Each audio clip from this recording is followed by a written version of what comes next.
Tai, obviously, congratulations. I mean, a win that you've been wanting for a long time, I know. Can you just talk about, how you're feeling right now? I got to feel like it's a big weight off your shoulders, man. Woo! Man, like I said, that winning feeling is like a drug, and it's been a while since I had my fix, so it's good to get it back into me. So, shout out to my team, man. Shout out to my team. You had the right attitude coming in. I know you're always staying positive, but during the losing streak, were there times you thought, maybe I'm not the guy that I thought I was? That's only people who take notice of that shit on the internet. You know what I mean? We're in a sport that it's full of ups and downs, and people are quick to kick people when they're down, especially in this sport. You know what I'm saying? But if you get caught in that shit, you become what these people are saying or whatever they're trying to feed, Yeah. So getting in there, the size difference between you guys, something crazy, right? Can you just explain how difficult that was trying to figure out the distance in there? Boy, it was big. But like I said, I had a sparring partner, Charles Joyner, legs, 6'8". I've been practicing this. The main key for me was to fucking take your time, I'm a bit of a hothead, and I'm always trying to rush things. And like I said, credit to my team. There was a lot of times in training where I got yelled at and abused and this and that, and trying to rush my guns like I'm used to.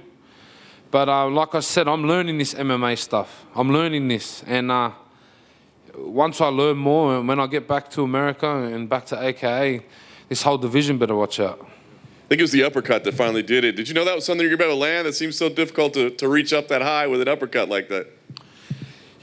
I knew he was going to hold me. I had a feeling he was going to hold me when I come close, and he did. He was tall. It felt like I couldn't move, but I knew if I butted the body up and just kept going to the body, like my coach says, a tree. If you chop it down, it'll come down. So. I just kept thinking, punch his body and you might be able to punch his chin. Very nice. Last thing for me. Now that you got this win under your belt, what's the next move? Do you try to fight in Vegas? I'm not sure what travel restrictions are. Do you have to wait until this happens again? What's the move? Like I said, I'm keen to do whatever, but if I've got to go home and do this 2-week quarantine and all this bullshit, fuck, Uber Eats is going to get a run for its money. You know what I mean? I've been on, athlete nutrition meals and this and that and drinking water and shit. I just bring my own beer out. I'm ready to drown myself in it. Tai, you spoke openly about your first time on the mats with DC and Kane and how eye-opening it was, and then you just said you expected Struve was going to hold you against the fence. So while he's holding you on there, did you just visibly feel like you were prepared for that, as opposed to your other fights before going to AKA? Not so much. I think with the ground stuff, I used to get a bit flustered, whereas I would just rush it. And I've come to notice that if you rush things on the ground, you're kind of opening yourself up for someone to do some crazy shit, So I just didn't rush anything. That was the whole plan. That's my coach has been drilling that in my head. Don't rush, don't rush, don't rush, don't rush. You got 3 rounds. You got 3 rounds to fight. And like I said, I've kind of, hid myself away this year and just focused on training. And I knew if I didn't rush, it was going to come. But I heard him say I won in the 4 minutes and 59 seconds. Shit, huh? How lucky is that?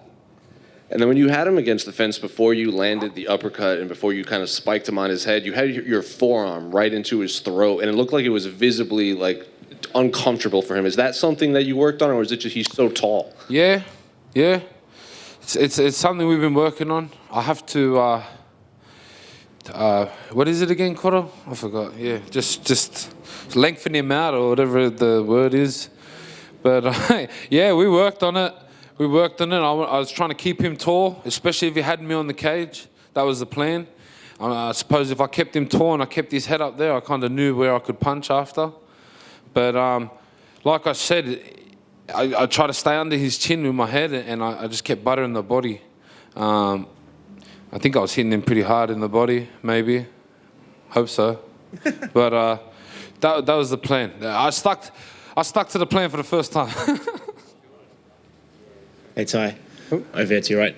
Yo. I just wanted to ask, you mentioned about going to AKA and stuff like that, but what do you think's benefited you the most from that? Is it the skills you learned while you were there, or is it just the mentality of seeing how high level this sport can get? I just try to.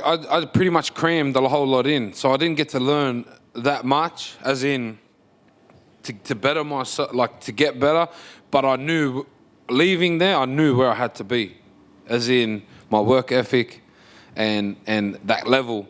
But the stuff I did learn, I stuck to it. I went home. Shout out to AP, Anthony Perosh. I went down there. He had some boys, and I just put myself on the mats, really. Where before I would try and shy away from it and just be a lazy cunt, But like I said, 3 losses, they kick anyone in the ass. Yeah. Have you seen Stefan since the fight? I haven't seen him since the fight. Great guy. I spoke to Stefan before the fight. Like I said, I don't. This is a job. We get it. Once the cage doors close, fuck, I'm out to take your head off. Before and after that, let's have a beer, do whatever, unless you're titties. I only asked because there's a video clip going around. You accidentally kicked him in the head when he jumped on the cage, so you might owe him an apology. No, I didn't. Sorry, Steph, bro. I didn't mean that. Sorry, lad. I kicked him in the head? Yeah. Oh, that's. I owe him a beer for that. Sorry, Steph. Tai over here, congratulations. I want to ask, a lot of people talking about, your physical transformation, and the commentators talked about it. This may seem like a bit of an obvious one or, redundant, but how do you feel having gone through that, just physically changing, and how do you feel that just in your everyday camp and performance? I was thinking about bodybuilding, eh? What do you reckon? I mean, I think you could do it. I think you'd be the most popular guy out there. Nah, I feel good. I've had a lot of comments, and I'm glad. I've put the work in, so hopefully something shows. I've put the work in. I've been eating, like I said, meals and this and that, sticking to the plan, and I've crossed my T's and dotted my I's, and so I feel there was no other way this fight was going to go. I put my head down and ass up, so I come out here to win.